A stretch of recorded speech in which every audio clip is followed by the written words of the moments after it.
नमस्कार, स्वागत है आपका चर्चा द ट्रुथ में। मेरा नाम है नेहा शुक्ला। इस हफ्ते फिर से विशेष अतिथि के साथ मैं आपके सामने उपस्थित हूँ और आइए स्वागत कर लेते हैं पहले उनका। प्रकाश हिंदुस्तानी, वरिष्ठ पत्रकार, इंदौर से जुड़ चुके हैं। सर, बहुत बहुत स्वागत करती हूँ मैं चर्चा द ट्रुथ में आपका। जी बहुत बहुत धन्यवाद। जी। शुक्ला जी और बहुत बहुत धन्यवाद। शुक्ला जी से ही याद आया, एक शुक्ला जी आप ही के शहर के हैं और एक बड़ा नाम भी, और वो बीजेपी में शामिल हो गए हैं और उन्हीं के साथ कुछ और बड़े नाम जो हैं वो भी बीजेपी में शामिल हो गए हैं। तो मध्य प्रदेश में बीजेपी में जो लोग ये शामिल हो रहे हैं, आखिर इसकी वजह क्या है? क्या जो दल हैं विपक्ष में बहुत ज़्यादा निराशा बनी हुई है, इसलिए सत्ताधारी बीजेपी के साथ जुड़ने की होड़ सी लग रही है? नेहा जी, आपने जो सवाल किया उसी में जवाब भी छुपा हुआ है। एक तो ये कि निराशा का वातावरण कांग्रेस में बहुत ज्यादा है। जी। दूसरी बात यह है कि पार्टी के नेतृत्व को लेकर कहीं ना कहीं लोगों के मन में असंतोष है और उन्हें कोई रास्ता दिखाई नहीं दे रहा कि वो कैसे अपने आप को जज्ब करें। आज इंदौर जिले के दो पूर्व विधायक संजय शुक्ला और विशाल पटेल तथा पड़ोसी धार के पूर्व सांसद गजेंद्र सिंह, ये तीनों बड़े नेता, तीनों प्रमुख नेता सुरेश पचौरी के साथ बीजेपी में मिल गए। सुरेश पचौरी प्रदेश कांग्रेस के अध्यक्ष रहे हैं, राज्यसभा के सदस्य रहे हैं, केंद्र में मंत्री रहे हैं और उन्होंने भी बीजेपी का दामन थाम लिया है। तो स्थिति यह है कि जो सुरेश पचौरी कभी मुख्यमंत्री के लिए दावेदारी करते थे 2008 में, वो बीजेपी में चले गए। कमलनाथ को लेकर बहुत सारा शगुफेबाजी होती रही है, ये सब जाकर नहीं। जी। कमलनाथ को लेकर जो शगुफेबाजी होती रही है उसको कमलनाथ ने प्रत्यक्ष तौर पर कभी नकारा नहीं। ये कुछ समझ नहीं आया कि कमलनाथ की चुप्पी क्या कहती है, खामोशी क्या कहती है इन सब अफवाहों को लेकर। देखिए, कमलनाथ ने अपनी राजनीतिक पारी लगभग 4.5 दशक तक खेली है। 1980 से वो सक्रिय रहे राजनीति में। जी। लगभग 45 साल होने आए हैं और उनकी पारी में केंद्रीय मंत्री रहे हैं, वो मुख्यमंत्री रहे हैं, मध्य प्रदेश कांग्रेस के अध्यक्ष रहे हैं, तो बहुत सारे पदों पे रहे हैं। अभी उनकी उम्र हो गई 78 साल, 78 के हो चुके हैं। और लेकिन भावी मुख्यमंत्री के रूप में पिछले विधानसभा चुनाव में वो अपने आप को प्रोजेक्ट करते रहे कि हम ही, कमलनाथ ही मध्य प्रदेश के अगले मुख्यमंत्री भी होंगे। लेकिन चुनाव में बीजेपी जीत गई, कांग्रेस को शिकस्त मिली। हालांकि कांग्रेस के वोट का प्रतिशत कम नहीं हुआ, लेकिन बीजेपी ने अपने 8% वोट बढ़ा लिए, जिसका नतीजा ये हो कि बीजेपी का एक छत्र राज मध्य प्रदेश पे हो गया। कांग्रेस से 2 गुनी से ज्यादा सीटें बीजेपी ले आई। ये बीजेपी होती रही। जी बिल्कुल। क्या मैं ये समझूं कि मध्य प्रदेश में कांग्रेस का नेतृत्व परिवर्तन होने के बावजूद जो निराशा है, जो असंतोष है, वो पहले से भी, यानी कि विधानसभा चुनाव के बाद इसमें और इजाफा हुआ है? इसीलिए कुछ बड़े नाम जो कि इंदौर से भी हैं, कुछ पूर्व विधायक भी हैं, कुछ मुख्यमंत्री के खासम खास भी, और उन्होंने बीजेपी में जाने का फैसला कर लिया। इसके जो बहुत सारे कारण हैं, उसमें एक कारण यह है कि संजय शुक्ला व्यावसायिक व्यक्ति हैं जी। और उन्हें 140 करोड़ रुपए जमा करने का एक नोटिस एक शासकीय एजेंसी ने दिया। कहा गया कि उन्होंने जो खदानों से खनन का कार्य किया था उसमें उन्होंने रॉयल्टी नहीं भरी और पेनल्टी सहित 140 करोड़ रुपए जमा करने का दबाव उन पर था। जी। जाहिर है कि राजनीति अब उस स्तर पर आ रही कि व्यक्तिगत रूप से अगर आप बड़े व्यवसायी हैं तो बीजेपी में होना चाहिए, अगर आपके परिवार का कोई बड़ा व्यक्ति व्यवसायी है तो आपको बीजेपी में होना चाहिए। यानी अगर आपको अपने व्यावसायिक हितों की रक्षा करनी है तो बीजेपी में गए बिना आपके व्यावसायिक हितों की रक्षा नहीं हो सकती। ये इस माहौल में हम आ गए हैं, इस दौर में हम हैं। जी। ऐसे में संजय शुक्ला के जाने में कोई बहुत अचरज की बात नहीं है। संजय शुक्ला पहले विधायक रह चुके हैं। लोकसभा चुनाव में दावेदारी थी, उनका नाम चल रहा था कि संजय शुक्ला को कांग्रेस टिकट दे सकती है और वे लोकसभा का चुनाव लड़ सकते हैं। हालांकि इंदौर में चुनाव में जो होने वाला वो लगभग तय है, क्योंकि एक अनाप से जो व्यक्ति कभी विधायक भी नहीं रहे, शंकर लालवानी, उन्हें पिछली बार टिकट मिला था और वे 5.5 लाख वोटों से जीते थे। क्योंकि इंदौर अब मध्य प्रदेश में बीजेपी का एक प्रमुख गढ़ बन चुका है, तो इंदौर बीजेपी के लिए सुरक्षित सीट है। तो बीजेपी को लगता है कोई सुरक्षित सीट है। ऐसे में कांग्रेस के लोगों का मनोबल गिरा हुआ रहता ही है। संजय शुक्ला महापौर के चुनाव में भी खड़े हो चुके हैं, वहां भी उन्हें शिकस्त मिल चुकी है। यानी उन्हें लगा कि मैं अब मेरा चुनाव लड़ना, वो मना कर चुके कि लोकसभा चुनाव में नहीं लड़ूंगा।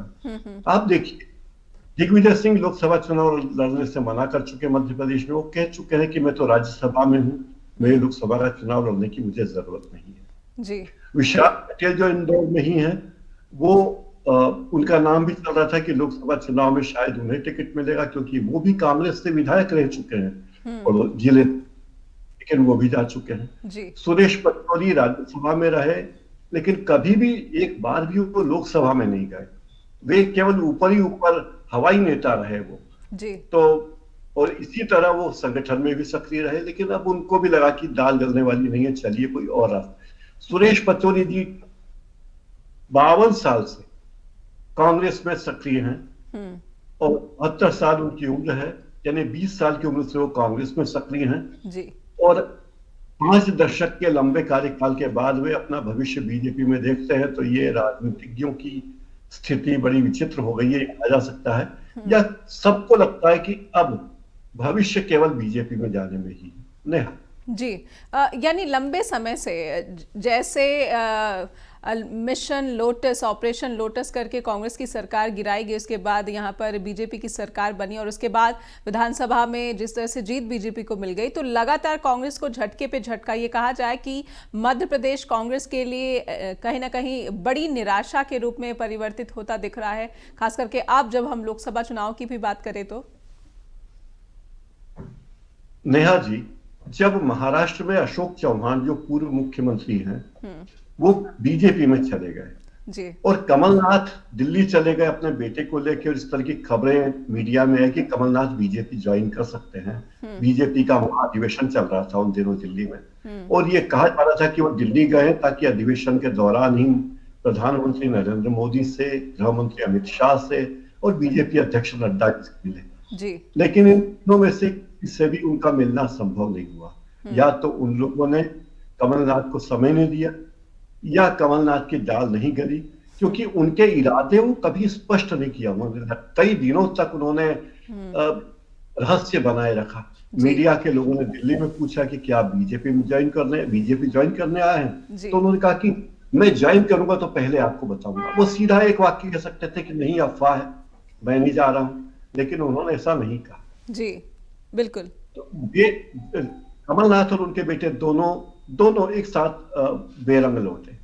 एक संदर्भ के लिए मैं कुछ बातें बता देना चाहता हूं नेहा जी। जब मध्य प्रदेश में इस चुनाव के पहले 2018 में कांग्रेस की सरकार बनी थी, कांग्रेस की सरकार को स्पष्ट बहुमत नहीं मिला था।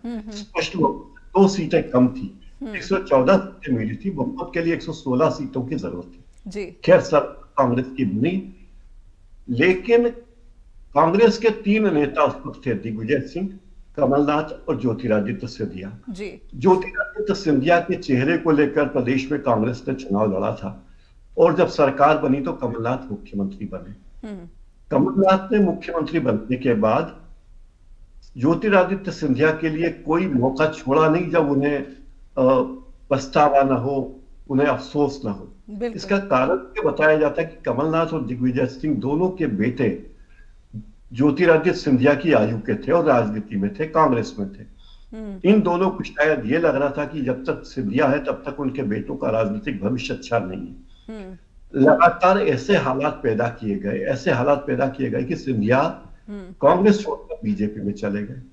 इसके बाद सिंधिया को गद्दार और पता नहीं क्या क्या कहा गया, जबकि ये बात सब लोग जानते हैं मध्य प्रदेश में कि ज्योतिरादित्य सिंधिया अगर कांग्रेस छोड़कर बीजेपी में गए हैं तो वो पैसे के लिए नहीं गए, ये बात तो तय थी जी। लेकिन उन्हें गद्दार कहा गया। तब जब कमलनाथ ने बीजेपी का दामन थामने की सोची, तब लोगों ने फिर यही सवाल उठाया कि क्या कमलनाथ और उनके बेटे नकुलनाथ गद्दारी करने जा रहे हैं। एक बात हुई, जब कमलनाथ मुख्यमंत्री थे तब उन्होंने प्रदेश कांग्रेस के अध्यक्ष पद भी अपने पास रखा। बिल्कुल। राहुल गांधी ये चाहते थे कि प्रदेश कांग्रेस के अध्यक्ष का पद ज्योतिरादित्य सिंधिया को मिले, लेकिन राहुल गांधी के पत्र को कमलनाथ ने कूड़े के ढेर में डाल दिया कि नहीं, मैं पार्टी का अध्यक्ष भी रहूंगा प्रदेश में और मुख्यमंत्री भी रहूंगा।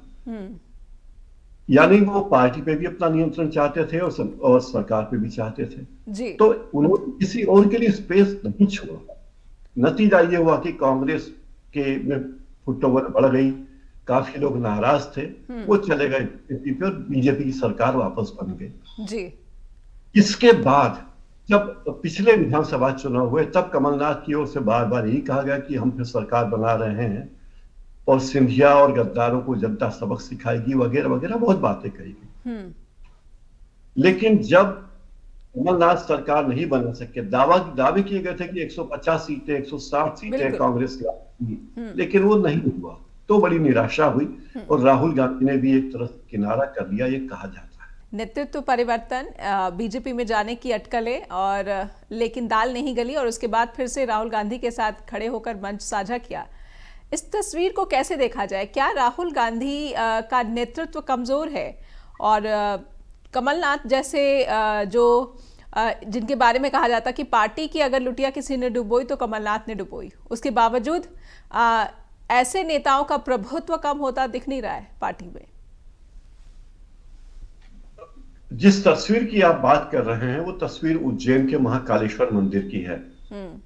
जब भारत जोड़ो न्याय यात्रा में राहुल गांधी आए और उनकी यात्रा उज्जैन से गुजरी तो ये तय हुआ कि उज्जैन के महाकालेश्वर मंदिर में पूजा अर्चना की जाए, तब कमलनाथ उनके साथ थे। लेकिन इसके पहले की सभाओं में, इसके पहले के कार्यक्रमों में राहुल गांधी जब मंच पर बैठे थे और कमलनाथ का मंच पर आगमन हुआ तो राहुल गांधी ने कमलनाथ की तरफ देखा भी नहीं, बिल्कुल तवज्जो नहीं दी। हो सकता है कि उनसे चूक हुई हो, लेकिन उन्होंने बिल्कुल उन्हें तवज्जो नहीं दी। तो ये कहा जा रहा था कि अब राहुल गांधी की निगाहों में कमलनाथ का वो महत्व नहीं है। ये भी कहा जा रहा है कि मध्य प्रदेश में कांग्रेस की सरकार नहीं बन पाई, बीजेपी की सरकार बन गई। इसके लिए राहुल गांधी काफी हद तक कमलनाथ को जिम्मेदार मानते हैं। ये कहा जाता है कि राहुल गांधी ने कमलनाथ से कहा कि आप लोगों ने मुझे धोखे में रखा जी, मुझे गफलत में रखा कि कांग्रेस की स्थिति बहुत अच्छी है और राहुल गांधी ने भी दावे किए थे कि मध्य प्रदेश में कांग्रेस 150 सीटें 230 सीटें हैं, उसमें से 150 सीटें लेकर आएगी, लेकिन ऐसा नहीं हुआ। तो जाहिर है मध्य प्रदेश में निराशा की स्थिति तो हुई। लेकिन निहाल एक बात जरूर बताना चाहूंगा कि मध्य प्रदेश आरएसएस का और बीजेपी का पुराना गढ़ रहा है। लोकसभा चुनाव में, पिछले लोकसभा चुनाव में यहाँ 29 में से 28 सीटों पर बीजेपी जीती थी। उसके 2014 के लोकसभा चुनाव में मध्य प्रदेश से केवल 2 सीटें कांग्रेस के पास थी, एक ज्योतिरादित्य सिंधिया की सीट गुना की और एक छिंदवाड़ा की सीट जो नाथ परिवार के पास थी, कमलनाथ के पास थी। तो जाहिर है मध्य प्रदेश में बीजेपी की जड़ें अंदर तक जमी हुई है और कांग्रेस का वो वर्चस्व नहीं है।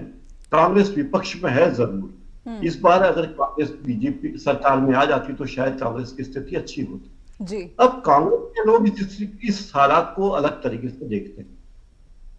उनका यह कहना है कि जब अगर 2018 में कांग्रेस की सरकार बनने के बाद कमलनाथ सरकार को बचाए रखते तो संभव था कि 2023 में कांग्रेस की सरकार रिपीट हो जाती जी।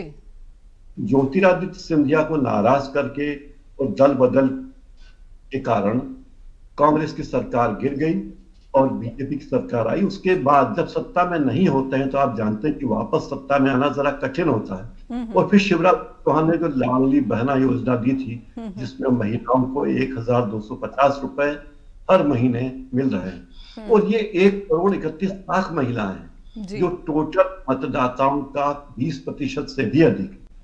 उन्होंने ये वादा किया था कि हम इस राशि को बढ़ाकर 3,000 रुपए तक शले कर देंगे। तो ये सारी बातें थी और कांग्रेस अपना आकलन नहीं कर पाई, ऐसा मुझे लगता है। नहीं जी। मैं जीतू पटवारी के नेतृत्व को आपके जरिए थोड़ा समझना चाहूंगी कि उनके नेतृत्व में क्या कमियां हैं जिस नाराजगी की वजह से कमलनाथ को हटाया गया, उन पर एक्शन लिया गया, क्या जीतू पटवारी पार्टी को संगठित रख पाने में नाकाम हो रहे हैं? या फिर ये जो असंतोष था ये इतना गहरा हो चुका है कि जीतू पटवारी के नेतृत्व की कुशलता के बावजूद अब कांग्रेस को नुकसान होना लोकसभा में बिल्कुल तय है? नेहा जी, अभी मैंने कहा था कि जब कमलनाथ और दिग्विजय सिंह सत्ता के शीर्ष पर रहे कांग्रेस में, संगठन में भी या पार्टी में, सत्ता में भी जी, तो उन्होंने एक एक करके दूसरे तमाम नेताओं की जड़ें खोदी। जीतू पटवारी उसमें से एक है, अरुण यादव उसमें से एक हैं, जी, राहुल भैया जो अर्जुन सिंह के बेटे हैं, अजय सिंह उर्फ राहुल भैया वो एक हैं, सुरेश पचौरी हैं।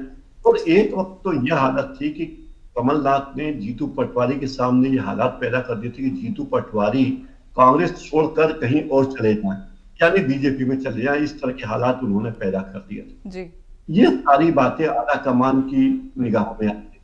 आज मध्य प्रदेश में कांग्रेस के नेतृत्व के नाम पर 3-4 नेता हैं, जिनमें से किसी का बहुत बड़ा जनाधार नहीं है। जीतू पटवारी अपने क्षेत्र में है, वो विधायक रह चुके हैं, 2 बार जीते हैं और शक्तिशाली नेता माने जाते हैं। लेकिन कांग्रेस जैसे संगठन को चलाने के लिए जितने लोगों की और जिस शक्ति बल की जरूरत है वो उनके पास नहीं है। तो जाहिर पटवारी, जिन्हें कमलनाथ कभी पार्टी से निकालना चाहते थे, वो प्रदेश कांग्रेस के अध्यक्ष हैं, प्रभारी हैं, तो उन पर दायित्व है कि सब पार्टी को चलाएं।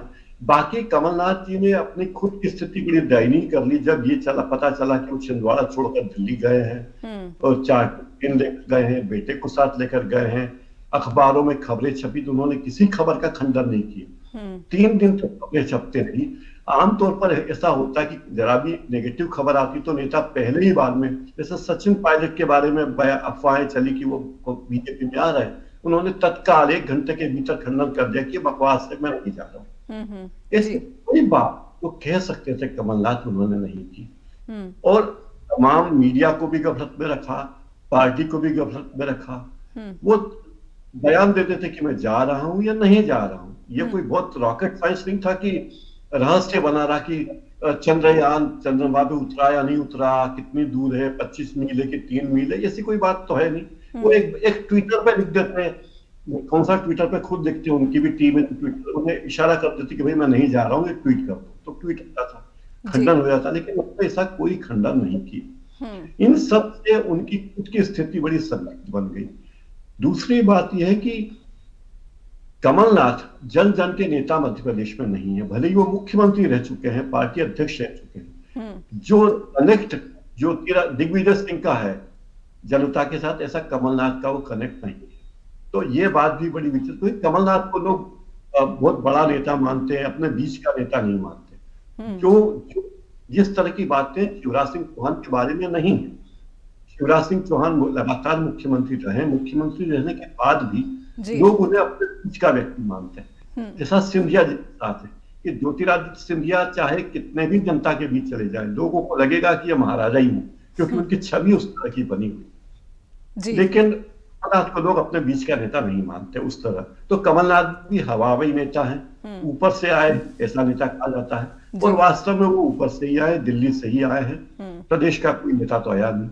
अब बाला बच्चन एक नेता है जो हाशिए पर है। अब उमंग सिंघाल जमुना देवी के भतीजे हैं, वो विधानसभा में नेता है कांग्रेस के। उन पर बहुत सारे व्यक्तिगत आरोप लगे हैं, उनकी छवि भी बहुत अच्छी नहीं है। तो इस तरह कांग्रेस में जीतू पटवारी एक ऐसे नेता बचे जिनकी छवि अच्छी है, और दूसरी बात है कि उनके बीजेपी में जाने की कोई अटकलें अभी नहीं। जब शिवराज सिंह चौहान का पहली लिस्ट में बीजेपी ने नाम दिया तो कहीं ना कहीं ये लग रहा था कि मामा की जो लोकप्रियता है, बीजेपी अब इसे लोकसभा में भुनाने की कोशिश करी। पहले विधानसभा में भुनाया और अब लोकसभा में। आप कैसे देख पा रहे हैं इसे? देखिए, बीजेपी के 29 में से 28 सांसद हैं अभी मध्य प्रदेश में जी। केवल एक सीट है छिंदवाड़ा की जहां बीजेपी कामयाब नहीं हो पाई। तो बीजेपी के लिए रास्ता अच्छा है, सरकार अच्छी है तो हालात अच्छे हैं। शिवराज सिंह चौहान ने मुख्यमंत्री पद से हटने के बाद, यानी विधानसभा चुनाव के तत्काल बाद, ये बात कही थी कि मेरा लक्ष्य है कि अब मध्य प्रदेश में 29 में से 29 सीटों पर बीजेपी के उम्मीदवार जीते, ये कोशिश हमारी। तब ये चर्चा छिड़ी थी कि शायद शिवराज सिंह चौहान को छिंदवाड़ा से उम्मीदवार बना दे बीजेपी, ताकि कांग्रेस के गढ़ को घेरा जा सके, ये चर्चा थी। लेकिन विदिशा शिवराज सिंह चौहान की अपनी सीट है, वहां से वो सांसद रह चुके हैं, लगातार वहां से जीतते रहे। यहीं से बीजेपी की आला कमान के नेता सुषमा स्वराज भी जीत चुके। तो बहुत सारी चीजें ऐसी जो उनका अपना क्षेत्र है, संसदीय क्षेत्र है। तो बीजेपी को लगा होगा कि शिवराज सिंह चौहान को उनके क्षेत्र से ही टिकट दिया जाए, ताकि बीजेपी का काम आसान हो।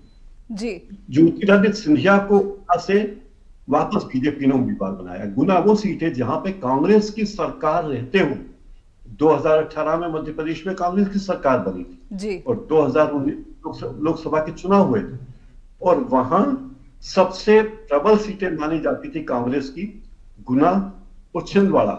लेकिन गुना में ज्योतिरादित्य सिंधिया हार गए, केपी यादव ने उन्हें हराया था, जो कभी उनके सहयोगी थे। यानी आप अंदाज लगाइए कि ऐसा कैसे हुआ। अब ये भी बात कही जाती है कि सिंधिया को लोकसभा चुनाव हराने में कांग्रेस के ही कुछ लोगों का योगदान था। वे नहीं चाहते थे कि सिंधिया दोबारा जीतें, और वे एक संदेश भी देना चाहते थे कि सिंधिया, कमलनाथ अपने भाषण में भी कहा कि लोग कहते हैं सिंधिया बड़े नेता हैं। कैसे बड़े नेता हैं? 1 लाख से ज्यादा वोटों से अपने ही लोकसभा क्षेत्र में हार गए। तो ये भी बात लोग कहते हैं कि ज्योतिरादित्य सिंधिया गुना से पिछली बार हारे नहीं थे, बल्कि हरवाए गए थे। बात यह है कि गुना उनकी गृह सीट है, ग्वालियर संभाग में आती है, उस ग्वालियर के करीब है, और वे गुना से ही जीत के चले आ रहे। जब उनके पिता का स्वर्गवास हुआ, उसके बाद वे उनकी जगह गुना से जीतते आ रहे। तो ये गुना से हारना ज्योतिरादित्य सिंधिया के लिए बहुत बड़ा झटका था। खैर, अब तो वो राज्यसभा में है और केंद्र में मंत्री हैं, लेकिन फिर भी बीजेपी ने उन्हें गुना की सीट दी है, ताकि रिकॉल वैल्यू रहे वोटरों की कि भाई आपके के क्षेत्र के सांसद को जिन्हें कांग्रेस ने हरवाया था, हम बीजेपी से वापस टिकट दे रहे हैं और वहां भेज रहे हैं। जी जी जी, कहीं ना कहीं कांग्रेस की जो गलतियां रही हैं या फिर कांग्रेस की जो गुटबाजियां रही हैं, इसी का फायदा लगातार बार बार बीजेपी उठाती नजर आती है, और कहीं ना कहीं बीजेपी की जो कोशिशें हैं वो लगातार रंग भी ला रही हैं। लेकिन कांग्रेस की क्या कोशिशें ही नहीं है कि वो रंग नहीं ला पा रही हैं? देखिए, चुनाव में जीतने के लिए, चाहे लोकसभा या विधानसभा चुनाव जो भी हो, आपके इरादे अच्छे हैं, आप मेहनती हैं, आप योग्य हैं, ये चीजें तो होनी ही चाहिए। आपके इरादे अच्छे होने चाहिए, आपकी नीतियां अच्छी होनी चाहिए, आप में योग्यता होनी चाहिए। लेकिन इसके अलावा जो चीजें हैं बहुत काम आती हैं।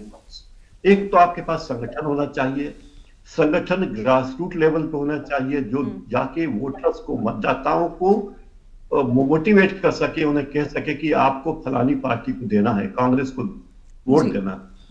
वो संगठन कांग्रेस के पास नहीं है। कांग्रेस के पास साधन नहीं है, सरकार नहीं है बहुत दिनों से, 10 साल से केंद्र में सरकार कांग्रेस की या यूपीए की या इंडिया अलायंस की नहीं है। मध्य प्रदेश में सरकार नहीं है, तो संसाधन यूं ही कम हो जाते हैं। जब सरकार होती है तो आपके पास तमाम सरकारी संसाधन आपको आप मिल जाते हैं, वो नहीं है।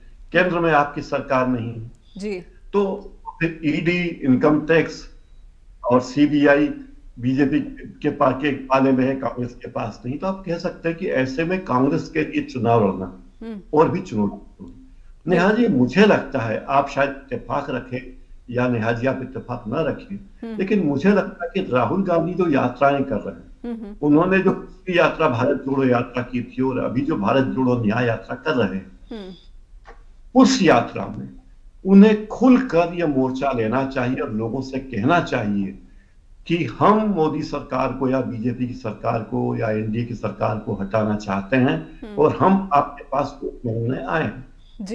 भारत जोड़ो यात्रा, भारत जोड़ो न्याय यात्रा है तो ये राजनीतिक उद्देश्य, और कांग्रेस कोई एनडीए तो है नहीं, कोई धर्मादा संगठन तो है नहीं। आप राजनीतिक पार्टी हैं, राजनीतिक उद्देश्य से यात्रा कर रहे हैं, तो फिर ये बात कहने में संकोच क्यों कि हम चुनाव में आ रहे हैं, हमें आपका वोट चाहिए, हम वोट के माध्यम से बदलाव चाहते हैं, हम सरकार में आकर नीतियों में बदलाव करके लोगों का भला करना चाहते हैं। ये बात अब तक कांग्रेस के नेताओं ने नहीं की। हम्म। जैसे मध्य प्रदेश में 6 दिन, पूरे 6 दिन राहुल गांधी अधीर रहे जी। भारत जोड़ो यात्रा। उन्होंने एक बार भी, एक सभा में भी, एक नुक्कड़ सभा में भी ये बात नहीं कही कि कांग्रेस को वोट दीजिए लोकसभा चुनाव में। ये बात सब जानते हैं कि लोकसभा चुनाव अब आने वाले हैं, लेकिन उन्होंने ये बात नहीं कही। तो जी। इसका मतलब ये कि भाई, हमारे गांव के एक मित्र हैं, वो बड़ी अच्छी बात कहते हैं इस मामले में। बोले हमें अपनी बेटी का ब्याह करना है, और बेटा जो दामाद देखने के लिए गए तो लड़का बहुत अच्छा है, बहुत सुसंस्कृत है, पढ़ा लिखा है, लेकिन कमाता धमाता नहीं है, तो उससे बेटी कैसे ब्याह है। जी। तो मतलब कि आप कहने को तैयार नहीं कि हम राजनीति कर रहे हैं, हम राजनीति में आना चाहते हैं, हम इस सरकार को बदलना चाहते हैं। देखिए, जब 1975 के आंदोलन के वक्त जब जयप्रकाश नारायण क्या कहते थे, सिंहासन खाली करो कि जनता आती है। उन्होंने दिनकर जी की कविता की लाइनें पढ़ी थी, सिंहासन खाली, और वो कविता की लाइन जगह जगह लोगों के मुंह से सुनाई थी। अन्ना हजारे के आंदोलन के वक्त 2012, 13, 14, उस पूरे दौरान, आंदोलन के दौरान आप देखिए कि कांग्रेस सरकार, केंद्र की सरकार पर, मनमोहन सिंह की सरकार पर तीखे प्रहार किए गए, बार बार कहा गया कि हमें सरकार को हटाओ। 2014 के लोकसभा चुनाव के पहले स्पष्ट घोषणा कर दी गई थी बीजेपी की ओर से कि अगर हम सत्ता में आए तो नरेंद्र मोदी हमारे प्रधानमंत्री होंगे। जी। इस तरह की बातें करने में कांग्रेस बचती रहती है। कांग्रेस कहती है हम तो डेमोक्रेटिक संगठन है, बहुमत आएगा तब घोषणा करेंगे। अरे भाई, ये बताइए कि अगर ऐसा ही है तो कांग्रेस के अध्यक्ष तो मल्लिकार्जुन खड़गे हैं, तो खड़गे घोषणा क्यों नहीं करते कि कांग्रेस के क्या क्या वादे हैं, कांग्रेस की क्या क्या गारंटी है। ये घोषणा राहुल गांधी क्यों करते हैं जी? यानी ये सब जानते हैं लोग कि कांग्रेस के सबसे बड़े नेता राहुल गांधी, सोनिया गांधी, प्रियंका गांधी हैं, उसके बाद ही कांग्रेस के अध्यक्ष का नंबर लगता है। ये बात सब जानते हैं जी, लेकिन कोई कहने को तैयार नहीं है। बीजेपी में स्पष्ट है कि जो कुछ है मोदी है तो मुमकिन है, आएगा तो मोदी, ये धारणाएं उन्होंने फैला दी है। कांग्रेस ये नहीं फैला रही कि गांधी मोदी का मुकाबला गांधी कर सकते हैं, ये कहते नहीं है, कहना चाहिए। और इसके पीछे कारण क्या है मैं समझ नहीं पाया। राहुल गांधी वोटों की अपील नहीं करते हैं, जबकि गारंटी की बात आती है, घोषणा पत्र में क्या क्या चीजें होंगी कांग्रेस की, इस बात का ऐलान कर देते हैं। एक स्टेटमेंट शिवराज सिंह चौहान ने बिल्कुल आज ही दिया है कि राहुल गांधी कांग्रेस को खत्म करके ही दम लेंगे। तो क्या कांग्रेस की ये जितनी भी विफलताएं हैं, पूरा का पूरा जो जिम्मा है, जो कसूर है, वो राहुल गांधी का? बड़ी दिलचस्प बात आपने की। दरअसल मुझे लगता है कांग्रेस एक शुद्धिकरण के दौर से गुजर रही है, और जो जो लोग कांग्रेस में अपने निजी फायदे के लिए थे वे कांग्रेस छोड़कर जा रहे हैं। तो ये शुद्धिकरण का दौर है, ये राजनीतिक पार्टी में आया है, कोई इसमें विचित्र बात नहीं है। कांग्रेस को खत्म करना, इवन मैं ये कहता हूं कि अगर राहुल गांधी भी चाहें तो भी वो कांग्रेस को खत्म नहीं कर सकते। एक पार्टी जो देश के 6 लाख गांवों में जिसके कार्यकर्ता हैं, जिस पार्टी को 12 करोड़ से ज्यादा वोट मिले हैं पिछले लोकसभा चुनाव में, उस पार्टी को खत्म करना किसी के भी बस की बात नहीं है। ना तो मोदी खत्म कर सकते हैं, ना राहुल गांधी खुद भी खत्म कर सकते हैं। कांग्रेस पार्टी का अपना इतिहास है और राजनीतिक विचारधारा रही है जी। दुनिया में जहां कहीं भी भारतवर्षी है वो कांग्रेस को जानते हैं, कांग्रेस की नीतियों को जानते हैं। देखिए, जब सरकारें बनती है, पार्टियां बनती है, जैसे भारतीय जनसंघ पार्टी बनाई थी, हिंदू महासभा से टूट के बनी थी। पहले चुनाव में 3% वोट मिले थे, और फिर 57, 62, 67, 71 में उसके वोट बढ़ते गए। मतलब पहले चुनाव में भारतीय जनसंघ की, जो 1952 में हुआ था जी, भारतीय जनसंघ को 3 सीटें मिली थी। वो बढ़ते बढ़ते सीटें 22 हो गई थी 1971 में। लेकिन जब जनता पार्टी बनी और जब भारतीय जनता पार्टी का गठन हुआ, तब 1984 में बीजेपी को केवल 2 सीटें मिली थी। तो पार्टियों का उत्थान पतन होता रहता है, और पार्टियां, एक व्यक्ति की जिंदगी तो भले ही 50-60 साल सक्रिय जीवन की रही हो, सक्रिय जीवन की बात कर रहा हूं मैं, राजनीति में सक्रियता की जी, लेकिन पार्टियां लंबी चलती हैं और पार्टियों की उम्र बहुत ज्यादा होती है और सैकड़ों साल होती है। उसी तरह देश की उम्र तो हजारों साल होती है। तो मुझे लगता है कि इससे कांग्रेस को खत्म करना किसी भी व्यक्ति के हाथ में नहीं है। और अगर कांग्रेस जैसी पार्टी जो एक विचारधारा लेकर चल रही है, धर्मनिरपेक्षता जिसकी मूल में है, अहिंसा है, तो उस पार्टी को खत्म करना किसी के बस में नहीं है। हाँ, ये है कि सेटबैक पार्टी को मिलते रहते हैं। 2024 में हो सकता है पार्टी अधिक सीटें न ला पाए, लेकिन अगर आप देखें तो बीजेपी और कांग्रेस के वोटों में पिछले चुनाव में 2019 में लगभग आधे प्रतिशत वोटों का अंतर था। यानी लगभग 23 करोड़ वोट बीजेपी को मिले थे और 12 करोड़ से अधिक, लगभग 13 करोड़ कांग्रेस को मिले थे। 12 करोड़ से अधिक मिले थे वोट, लेकिन सीटें बीजेपी को मिली 303 और कांग्रेस को मिली देखिए 52-53, बहुत कम सीटें मिली। तो कारण यह है कि हमारी जो चुनाव प्रणाली है, आप कितने वोटों से जीतते हैं, तो ये सारी चीजें उसमें पाई जाती। जी। दूसरी, कांग्रेस पार्टी जिस तरीके से आगे बढ़ रही है, इंदिरा गांधी के वक्त लगा था कि कांग्रेस खत्म हो जाएगी, इंडिकेट और सिंडिकेट हो गई थी, लेकिन खत्म तो अभी भी कोई फर्क पड़ने वाला नहीं। जी क्षमा जी, कहीं ना कहीं कांग्रेस खत्म होगी या नहीं होगी, लेकिन कांग्रेस जिस दौर से गुजर रही है, और उसी में एक डेवलपमेंट ये है कि ट्रिब्यूनल ने आईटी बैन, जो बैंक अकाउंट्स का जो मामला है, कांग्रेस के बैंक खातों का जो मामला है, उस पर स्टे हटाने से इनकार कर दिया है। इस तरह की जब खबरें आती हैं तो ये भी एक सवाल उठता है कि मौजूदा सरकार जो है वो तमाम एजेंसियों का इस्तेमाल करके विपक्ष को ख़त्म करने की कोशिश कर रही है। इस तरह की बातें सामने आती हैं, इस तरह के आरोप सामने आते हैं। ऐसे में लोकसभा चुनाव, लोकतांत्रिक व्यवस्था, किसी भी लोकतांत्रिक देश में जो चुनाव है वो बहुत महत्वपूर्ण होते हैं, और वो सबसे महत्वपूर्ण आयाम ही चुनाव होते हैं। चुनाव में एक विपक्ष का अगर बैंक अकाउंट जो है फ्रीज कर दिया जाता है तो इसे कैसे देखा जाए, और इस स्थिति का भी कांग्रेस फायदा उठाती हुई नजर नहीं आती है। वो जनता के पास तो जा रही है, लेकिन शायद जनता को उन मुद्दों पर प्रभावित नहीं कर पा रही है।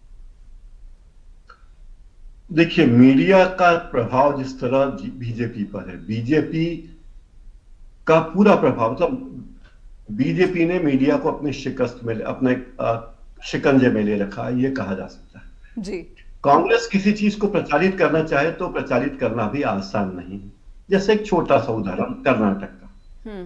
कर्नाटक में कांग्रेस की सरकार ने तय किया था कि हम मंदिरों में जो टैक्स है वो मंदिरों पर टैक्स लगाएंगे। मंदिरों पर टैक्स पहले से लग रहा है, 20 साल से लग, उस टैक्स को हम व्यवस्थित करेंगे, और जिस मंदिर की आय 1 करोड़ से ज्यादा उस पर 10% टैक्स लगाएंगे, और 5 लाख से ज्यादा की आय वाले मंदिर पर 5% टैक्स लगाएंगे। और उस राशि से हम मंदिर के पुजारियों के हितों पे काम करेंगे, मंदिरों के व्यवस्थापन पे काम करेंगे, उस मद में वो पैसा खर्च होगा। लेकिन बीजेपी ने इस बात को इस तरह प्रचारित किया कि देखिए ये कांग्रेस की सरकार आ गई है, ये कांग्रेस की सरकार मंदिरों पे टैक्स लगा रही है, और ये हम तो पहले ही कहते हैं कि ये हिंदू विरोधी सरकार। जी। तो जो अवधारणा बनाने में मदद की है बीजेपी ने, बीजेपी का इतना बड़ा कार्यकर्ता वर्ग है, इतने बड़ी एजेंसियां हैं, इतने बड़े मीडिया हैं, इस सब से बीजेपी लाभ ले रही है। देश में इस वक्त जितने सांसद हैं लोकसभा और राज्यसभा में, उसमें से 165 सांसद ऐसे हैं जो बीजेपी में नहीं थे पहले। आप कल्पना कीजिए, 165 सांसद, यानी लोग दल बदलते रहे, दल बदल के आए और जीतते चले गए। बीजेपी का एकमात्र लक्ष्य सत्ता है, और कांग्रेस का लक्ष्य भी सत्ता है, लेकिन कांग्रेस उस बात को भूलती नहीं, कांग्रेस उस लक्ष्य के लिए काम नहीं करती। और दूसरी बात है, बीजेपी कांग्रेस के आला कमान का यह रवैया है कि जो जाना चाहे जाए, हम अपने सिद्धांतों पे अड़े हैं। आपके सिद्धांत तो तब रहेंगे जब सरकार आपके पास रहेगी। जी। अपने सिद्धांतों पर काम करते हुए आप जनता का भला तब कर पाएंगे जब सरकार आपके हाथ होगी। लेकिन आप कहें कि जो जाना चाहे, G23 सदस्य जाना चाहे तो जाए, हमें किसी की जरूरत नहीं, जो जाना चाहेगा, इस तरह की बातें नहीं होती है। जैसे मध्य प्रदेश में चुनाव के वक्त कुछ विद्रोही खड़े हुए, बीजेपी से बगावती खड़े हुए, तो अमित शाह मध्य प्रदेश आए और डेरा डाले रहे, और उन्होंने एक एक नेता से, जो विधानसभा चुनाव की बात कर रहा हूं, एक एक नेता को बुलाया, उसके साथ चाय पी, उसके कंधे पे हाथ रखा, फोटो खिंचवाया, और कहा भाई आप तो हमारी पार्टी के आदमी हो, अलग क्यों जा रहे हो, विधानसभा चुनाव में टिकट तो एक ही को दे सकते हैं, पार्टी में 10 उम्मीदवार हैं, आप नाराज क्यों होते हो? सरकार बन जाने दो, हम आपको कहीं और एडजस्ट करेंगे।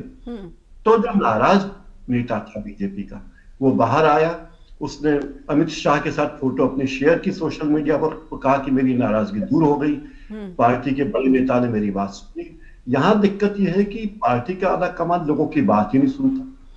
प्रदेश कांग्रेस के अध्यक्षों को एक एक साल राहुल गांधी से मिलने का इंतजार करना पड़ता। तो ऐसी सी बात है, राहुल गांधी प्रधानमंत्री तो है नहीं, सांसद है, वो कांग्रेस के अध्यक्ष भी नहीं है, तो उन्हें ये गुमान छोड़ देना चाहिए। वो राजकुमार नहीं है, वो प्रधानमंत्री नहीं है, वो कांग्रेस के अध्यक्ष नहीं है। इस सत्य को उन्हें स्वीकार करना चाहिए। उनके भले ही दादी प्रधानमंत्री रही हो, पिता प्रधानमंत्री रहे हो, परनाना प्रधानमंत्री रहे हो, लेकिन वो प्रधानमंत्री नहीं है और न कांग्रेस के अध्यक्ष है। तो वो ये सारा गुमान छोड़े, कार्यकर्ताओं से मिले। और एक बात देखिए, पिछले दिनों मध्य प्रदेश आए राहुल गांधी, एक बड़े नेता ने, एक बड़े व्यवसायी ने, जो कांग्रेस का पुराना 40 साल पुराना कार्यकर्ता है, उसने लाखों रुपए खर्च करके एक स्टेज बनवाया, फूल मालाएं सजाई और कहा कि राहुल गांधी इस रास्ते से गुजरेंगे तो हम उनका स्वागत करेंगे। 10-15 लाख रुपए उसने खर्च किए। राहुल गांधी वहां से गुजरे और गाड़ी से गुजरे, उन्होंने उस तरफ लोगों की तरफ देख के बाय बाय टाटा भी नहीं किया। तो भाई आप हो क्या? आप सांसद होना, और जब आप संगठन के लिए कार्य करते तो आपको विनम्र रहना पड़ता, आपको सामने को वाले को सम्मान देना। एक दूसरी बात कि आगे पाठ पीछे सपाट वाली बात। आपने भारत जोड़ो यात्रा की, आप लाखों लोगों से मिले, हर भाषण में आप कि मैं लाखों लोगों से मिला, इतने लोगों से मिला, जनता की समझ से जानता हूं, लेकिन उसके बाद उसका फॉलोअप क्या है?